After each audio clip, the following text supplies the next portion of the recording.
안녕하세요. 부자아빠 부동산 연구소 대표 양팔석입니다. 오늘 제 180강 주제. 제가 상반기부터 계속 강조하는 아직도 반값 아파트 마련할 수 있는 방법 있다. 바로 이 반값의 주변 아파트 시세의 반값의 아파트를 마련하는 방법. 우리 찾는 그 계획인데요. 그렇습니다. 오늘은 이 공공재개발을 살펴보겠습니다. 이 반값으로 아파트를 마련하기 위한 방법은 여러 가지가 있습니다. 그렇지만은 그 가운데서도 요 근래에 상당 부분 시중에 이제 강조되는 부분 중에 하나가 공공재개발인데, 이 공공재개발 살펴보는 시간 되겠습니다. 이 공공재개발이 다 같은 게 아니지요. 바로 2020년 9월 21일 발표한 공공재개발과 2021년 2월 4일 날 발표된 공공재개발에 관련된 것은 서로 상당 부분 다릅니다. 오늘은 2020년 9월 21일 발표된 공공재개발, 현재 1차 8곳, 2차 16곳 해서 총 24곳이 공공재개발 사업지구로 지정이 되어 있죠. 자, 살펴보도록 하겠습니다.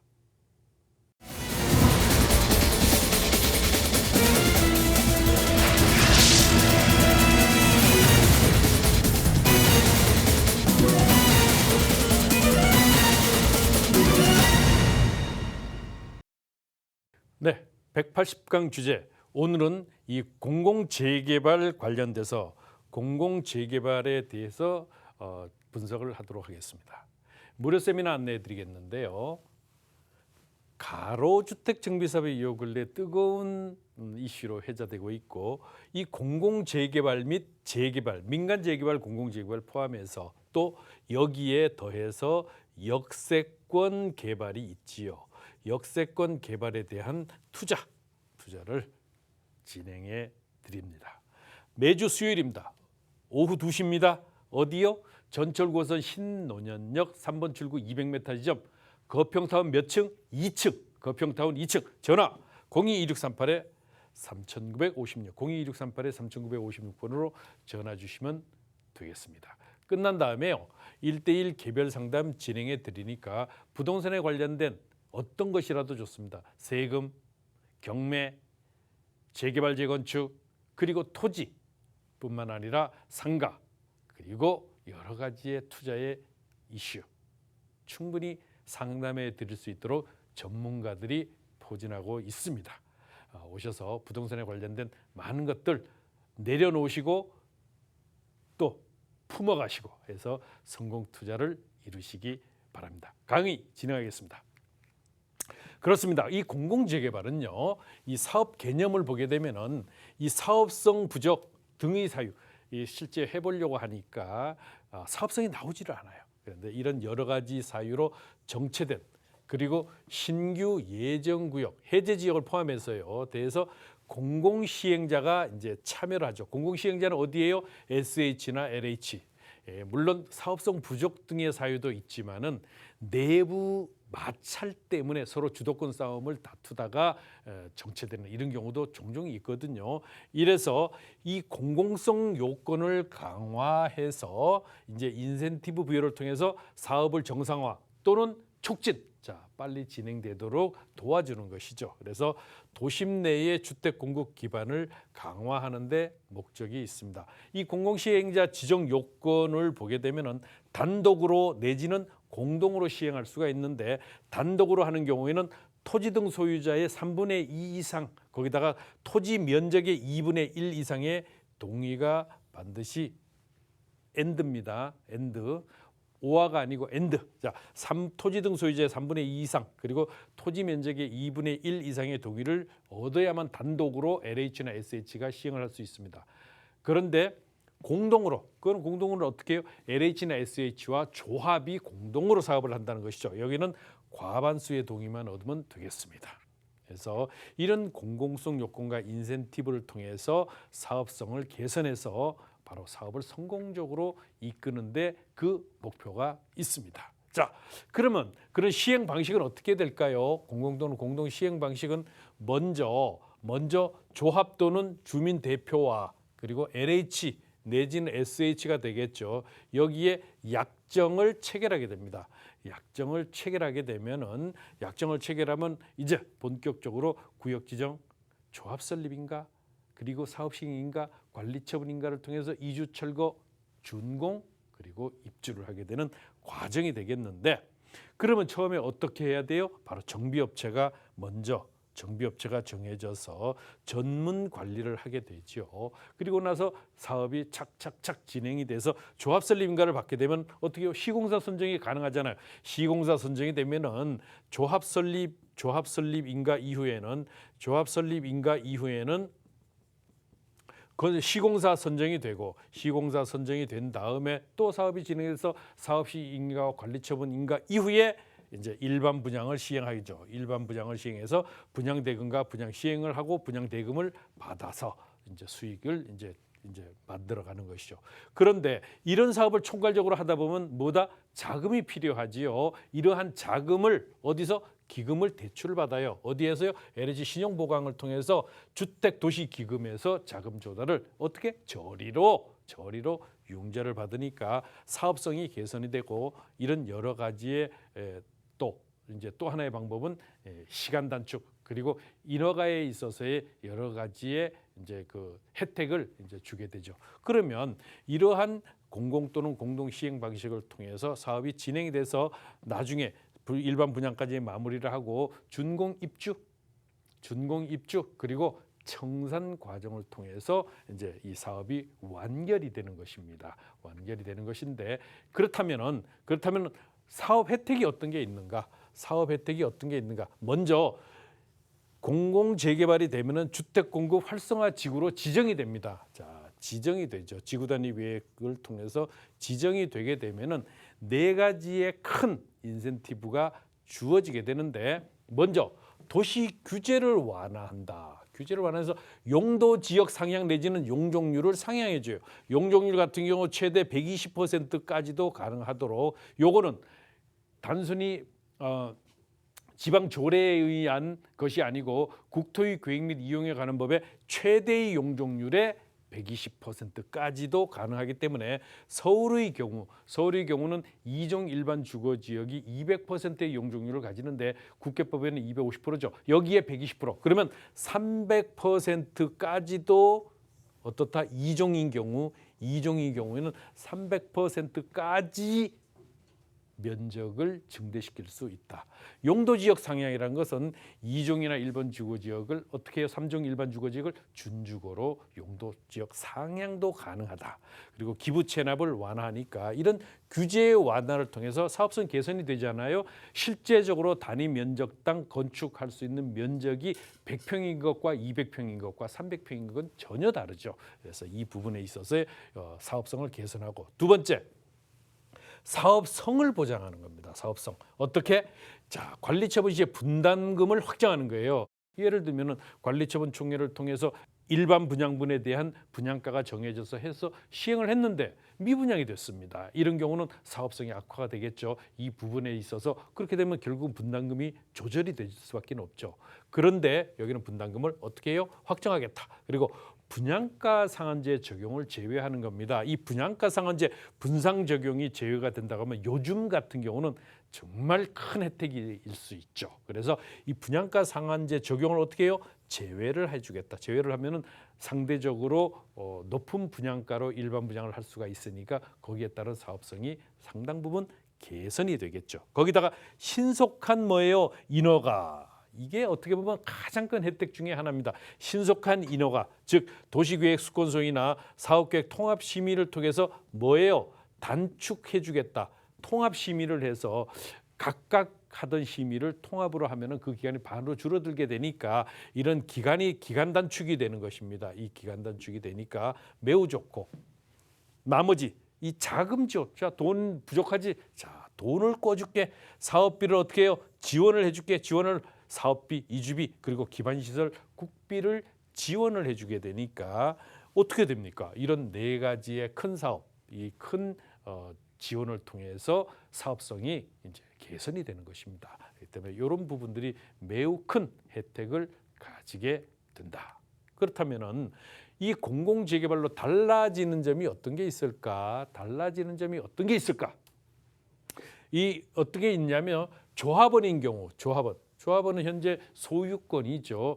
토지 등 소유자가 되겠습니다. 이 조합원은 분담금 상승이 혹시라도 사업이 미분양이 발생해서 또 분담금이 상승될까, 시공사의 압력에 의해서 공사비가 증가됨으로 해서 또 분담금이 늘어날까 하는 걱정에서 공공이 분담금 수준을 뭐예요? 보장을 해주니까 그 부분에 있어서 안심해도 되고, 분담금 부담 능력이 없어 내벌림, 이게 바로 젠트리피케이션이죠.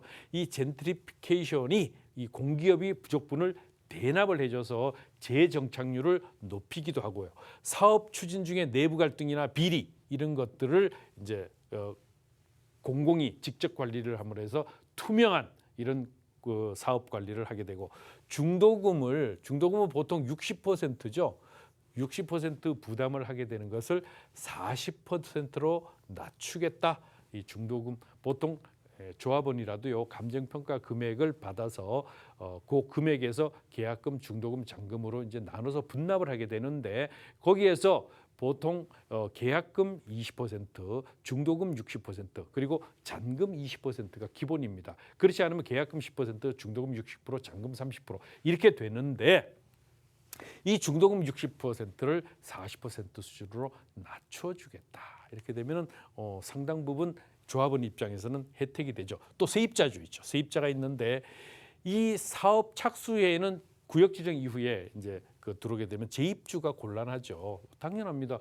새로운 아파트가 되어 있기 때문에 여기에 재정착 지원 범위를 이제 확대해주고, 영세 상인들 생계의 걱정, 바로 이게 어떻게 보면 생존권 문제인데, 이 영세 상인들은 바로 다시 재입주를 할 수 있는 기회조차 없는데 국비 지원으로 대체 영업지를 이제 마련하는 이런 과정들을 통해서 세입자도 또 만족할 만한 대책을 만들어야겠다. 거기다가 신속한 사업 및 사업성 재고를 지원을 해주니까 사업기간 보시면은 사업기간이 10년 걸리던 것이 5년으로 분양가 상한제 적용을 하던 것을 제외하는 것으로, 그리고 기부 체납 전제로 용적률 완화하던 것을 용적률 완화, 용도 지역 상향 용적률 완화 이런 것들이 되고, 돈 없어? 그래, 돈 꿔줄게. 주택 토지 기금에서 저리로 융자를 실시하고, 이렇기 때문에 이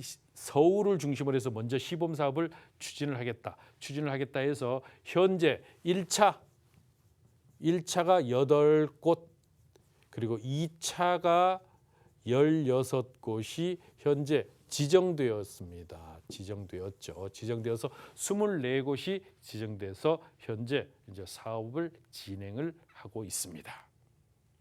자, 그렇다면은 주택 공급 활성화지구 지정 효과에 대한 세부 내용들을 우리가 한번 좀 살펴보겠습니다. 이 세부 내용들을 살펴보게 되면은, 자, 도시 규제 완화에서 용도 지역 상향이 뭔가? 용도 지역 상향은 2종 주거를 3종으로, 그리고 준주거 등으로 이제 상향을 하는 겁니다. 2종 일반 주거 지역이 서울의 경우 200%고요. 3종은 250%입니다. 보통 준주거는 400% 정도 되죠. 그러면 400%인데 이것을 상향을 해주게 되면은 2종 주거를 3종 주거로, 그러면 200%에서 250%로, 거기다가 내지는 250%가 400%로 올라가게 되면은 상대적으로 그 단위 평형당 토지 위에 건물을 넓게 많이 지을 수 있기 때문에 그 사업이 상당 부분 개선이 되고 용적률을 또 완화해 주는 겁니다. 자, 법적 상한 용적률을 일부 초과하도록 허용을 하는 거예요. 일부 초과하도록 어떻게 해요? 법적 상한, 요거는 국계법이라 해서 국토의 계획 및 이용에 관한 법에 근거해서, 국토의 계획 및 이용에 관한 법에 근거하면은 서울은 200%지만은요 국계법의 2종 일반 주거지역은 250%다. 250%의 법적 상한 용적률에 일부 초과하도록 거기다 20%를 또 얹어서, 그래서 요거를 어떻게 해요? 300%까지도 가능하도록 하기 때문에 매우 사업성이 좋죠. 200%가 300% 되면은 200평 짓는 것을 300평을 지을 수 있어요. 10,000평 지을 수 있는 것을 어떻게 해요? 20,000평 지을 수 있는 것을 30,000평을 50%를 더 지을 수 있기 때문에 사업성이 대폭적으로 증가가 된다. 거기다가 기부 체납을 완화해 주는 것이죠. 기부 체납. 조금 아까 제 전장에서도 봤듯이 이 기부 체납 완화를 해 주기 때문에 기부 체납 비율을 이제 완화시켜 주죠. 그래서 대신 증가되는 용적률이 있죠. 증가되는 용적률이 2분의 1을 공공임대로 기부 체납을 하는 조건이 되겠습니다. 공공임대로, 즉 200%에서 300%를 너 줬으니까 100% 줬으니까 거기에 50%, 즉 50%는 공공으로 기여하도록 기부 체납, 공공임대로. 그러면 조합원들은 어떻게 돼요? 250%의 혜택을 받으니까 그래도 굉장히 큰 혜택을 받을 수가 있습니다. 우리가 이 공공재개발만 이제 많이들 이제 신경을 쓰고 있는데 요 근래 이제 워낙 이제 매스컴을 통해서 공공재개발에 대한 부분이 강조되고 있으니까 그렇지만은 공공재개발이 장단점이 있는 반면에 민간재개발의 장점 또한 많습니다. 이렇기 때문에 무조건적으로 공공재개발을 선호하기보다는요, 민간재개발을 살펴보고 민간재개발 차원에서의 어떤 사업성이 나오지 않을 때 그때 공공재개발을 검토하는 것이 바람직한 순서이자 방향이다. 이렇게 될 때 먼저 검토해야 되는 것이 뭐예요? 민간 재개발이다. 이 민간 재개발을 먼저 검토를 해야 되는데 이 민간 재개발 같은 경우 공공 재개발과 과연 어떻게 대비가 되는가? 이제 정부에서는요, 이 분양가 상한제 적용을 여기는 뭐예요? 적용을 하겠다. 그런데 공공 재개발은 제외를 해서 안 하겠다. 그렇지만은요, 실제로 뭐예요? 허구 심사를 하잖아요. 심사를 하기 때문에 간접 적용이 될 수밖에는 없습니다. 실제는 간접 적용이 될 수밖에. 왜? 허구 심사를 통해야 되니까요. 그리고 분담금 같은 경우는 지원이 없습니다. 지원이 없지만은 공공이 부족분을 대납을 해줘요. 공공 분담금이 그리고 중도금 같은 경우는 60%인데 40%로 낮춰주겠다.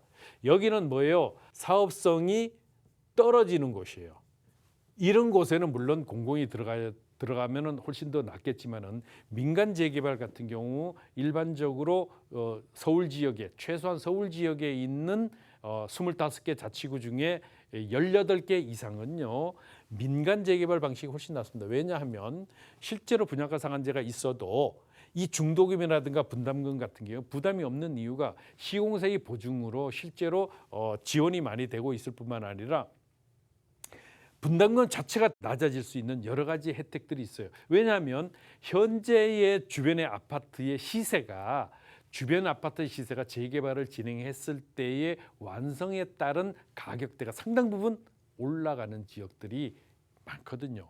현재 서울 지역 같은 경우는 그래서 일반 분양분이 나오면 뭐예요? 그야말로 당첨만 되면 로또 복권 당첨된다고 할 만큼 지금 그렇게 진행되고 있는데 이게 분상 적용을 받기 때문이죠. 근데 실제로 민간 재개발에서는 이 브랜드 가치라든가 또 그 주거의 어떤 그 커뮤니티 시설들을 강화를 해서 공공이 하는 것보다 민간의 시공사를 선정해서 하는 것이 나중에 아파트가 완성이 돼서 가격이 형성되는 것들을 보면은요, 민간 재개발 방식으로 하는 것이 월등히 나은 그런 가치를 가지는 것이 상당 부분 있습니다. 그렇기 때문에 사업성이 좋은 지역들은요, 아예 분담금, 중도금 자체가 없어요. 사업성이 실질적으로 재개발 지역 많은 지역, 사업성이 괜찮은 지역 같은 경우는요, 아예 예를 들면은 우리가 뚜껑이라 그러죠.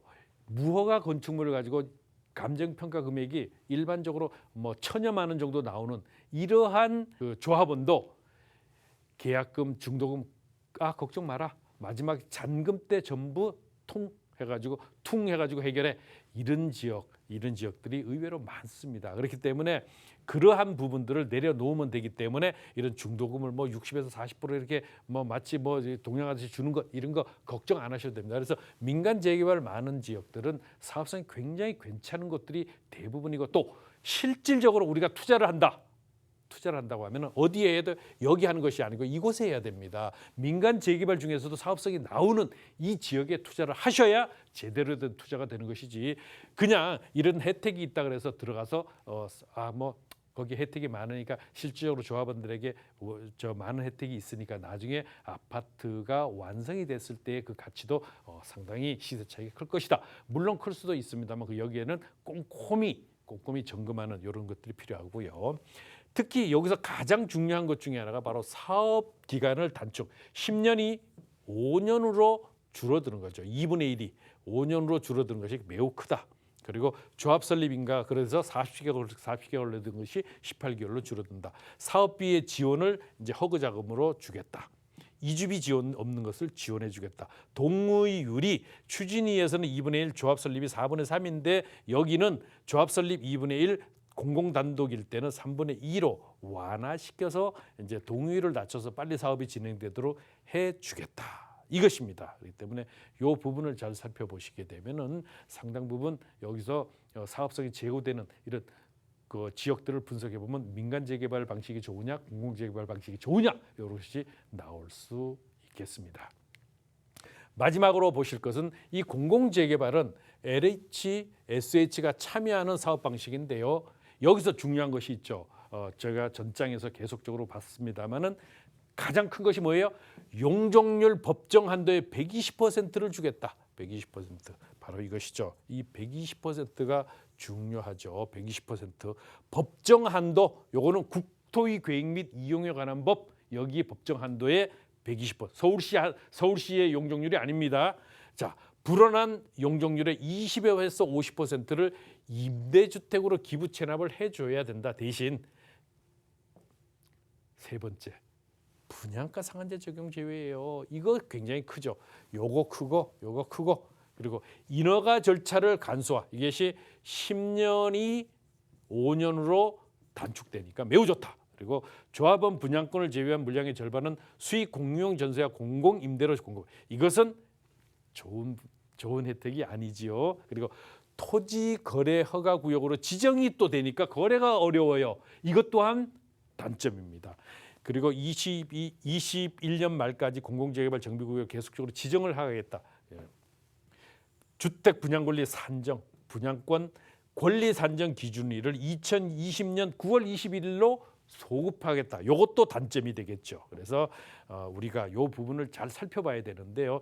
여기서 과연 공공으로 가는 것이 좋을지 민간으로 가는 것이 좋을지에 대한 부분은 조합원들이 물론 결정할 부분이긴 하지만은요. 이런 것들을 꼼꼼히 살펴보면서 투자 전략을 세우는 것이 좋다. 여기서 우리는 반값으로 아파트를 마련하기 위한 방법을 찾는 데 있어서 어떤 것이 과연 유효적절하고 타당한가 이것을 짚어내는 전략이 필요하고, 그것이 내가 그 수준이 안 된다고 하면 전문가를 통해서 그것을 짚어보는 것이 더욱 필요하다. 그러려면 더욱 확실한, 즉 이론과 실무가 겸비된 전문가가 필요하죠. 그런 전문가한테 자문을 구해야지 엉뚱하게 단순히 이론에만 치우치는, 실무에만 치우치는 전문가에게 자문을 잘못 구하면은 어떻게 낭패를 당하는 수 많습니다. 때문에 이 부분을 잘 참고하시고요. 자, 무료 세미나 안내해 드리겠습니다. 전화 022638-3956, 022638-3956번 되겠습니다. 서울 지역에 7년 이상 이렇게 줄기차게 아파트 값이 올랐는데 아직도 반값으로 아파트를 마련할 때가 있어?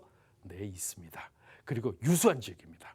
주변 지역이 최소한 서울 지역에서 평균 거래가를 넘어서는 그런 지역의 중상위 그룹에도 충분히 반값으로 마련할 수 있는 아파트 지역 아직도 있다는 점, 충분히 있다. 그렇기 때문에 실망하지 마시고요. 성공 투자할 수 있도록 도와드리겠습니다. 다음 시간에 뵙도록 하겠습니다.